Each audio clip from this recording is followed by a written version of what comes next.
Bilasizlarmi, hozirgi kunda Rossiyaga borish ham ozgina xatodek ko'rinyapti. Chunki misol uchun o'zlari ham internetlarda ko'rib turibsizlar.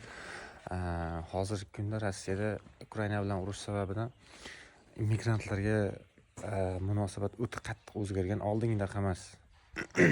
Hozir ko'rayotgan bo'lsang, Rossiyaga ham hozir mana Bangladesh, nima deydi, Hindiston taraflaridan juda ko'p migrant ishchilar boryapti. O'sha o'qiyotgan bo'lsalar 2030-yilgacha Rossiyada migrantlar, ya'ni ishchilar, ichki ishchilarni prognozi 3 milliondan oshib ketishi mumkin yetishmovchiligi. O'shani oldini olish uchun chet eldan, misol uchun Afrika, Malayziya, Xitoy, Hindiston, Bangladesh shunaqa davlatlardan ko'p migrantlarda o'sha ishga jalb qilinyapti. Ko'p videolarda ko'rayotgan bo'lsang kerak, o'sha migrantlarga bo'layotgan munosabat, qo'pollik, mana o'zimizning O'zbekiston, Qozog'iston, Qirg'izistonda migrantlarga bo'layotgan munosabat sababidan ularni qadriga yetmasa, mana hindistonliklar hozir nimalar qilyapti chet elda. Shunaqa. Do'stlar, undan tashqari misol uchun chet elda yurganlarda misol uchun qancha pul evaziga Ukrainaga urushga jon to'layapti. O'shaning uchun ham hozirgi kunda Rossiyaga borish osina xato. Agar o'zingiz muqim normal ishingiz bo'lmasa, u yerga borish xato. Chunki hozir boshqa davlatlar, ko'p davlatlar ham ochilib ketdi. Rossiyadan boshqa yana Yevropa davlatlari, keyin Xitoy, boshqa yana. O'shaning uchun borishni oldin o'ylab, har tomonlama borishlik maslahat beraman. Borish kerak, harakat qilish kerak. Borganda ham zo'r, yaxshi pul to'laydigan davlatga borish kerak. Aytadi, osilsang balandorga osil deydi-yu. O'shaning uchun ham Rossiya o'zi anchaligidan qoldi-da, nima desam bo'ladi. Iqtisodiyot taraflari ham ancha cho'kib boryapti urush sababidan. Ko'p davlatlar Rossiya bilan shartnomani uzgan.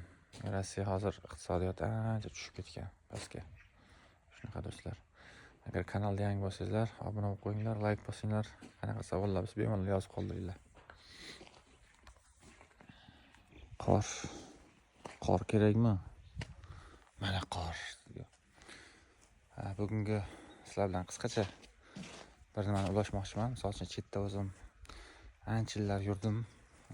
Shuni guvohi bo'ldimki, misol uchun siz chet elda 10 yil yurasizmi, 20 yil yurasizmi, lekin baribir O'zbekistonga qaytasiz, yana pulingiz yo'q bo'lib turaveradi. O'shanga misol uchun chetda o'sha 15 yil, 20 yillab yurgan odamlarni ko'rdim. Gaplashsangiz pul yo'q deydi. Misol uchun Koreyadan chet eldan qachon ketasiz? Rossiyadan chet eldan O'zbekistonga qachon ketasiz? Butunlay deb so'rasangiz, hali kam ko'rsin, hali uni qilishim kerak, hali bu qilishim kerak. 20 yildan bir qilmagan odam endi qanaqa qilib qiladi? O'shaning uchun do'stlar, men sizlarga qisqacha, agar videoni ko'rayotgan bo'lsangiz, qisqacha maslahatim, chet elga chiqadigan bo'lsalaring, mana bunaqa uy-joy, haligi mashina, unaqa narsalarni umuman oxirgi darajaga qo'yib turib, birinchi o'rinda o'sha topayotgan pulingizni nimagadir kichkina narsaga bo'lsa ham sarmoya qilib qo'yish kerak. Misol uchun oddiygina qishloq sharoitda uy hayvonimi, qo'ymi, sigirmi, nima bo'lsa ham, yokida birorta yermi, uchastkami, yokida dommi, shunaqa narsalarga oz bo'lsa ham investitsiya qilib, pul tikib kerak bo'lsa o'sha 5-6 yilda bemalol bitta uyli, ikkita uyli bo'lsangiz bo'ladi. Keyin uni arendaga berib, misol uchun bemalol chetga chiqmasdan ham oyiga ikkita uy olsangiz 5-6 yilda misol chetga yurib, uni arendasi misol uchun $500-600 bo'ladi bir oyga. Bemalol o'zingiz ro'zg'oringizni tebratib yurgani bo'ladi, chetga umuman chiqilmaydi holatda. Misol uchun men o'zim juda ko'p guvoh bo'lganman. Misol uchun Koreyada ishlab yurgan vaqtimizda 5 yillab, 10 yillab yurganlar bor. Koreyada ishlaydi, pul topadi, O'zbekistonga ketadi. 1-2 yil yashab, puli yo'q yana. Keyin yana chetga harakat qiladi. Unaqa davom etadigan bo'lsa, hech qachon bir o'zgarish bo'lmaydi, men o'ylashimcha.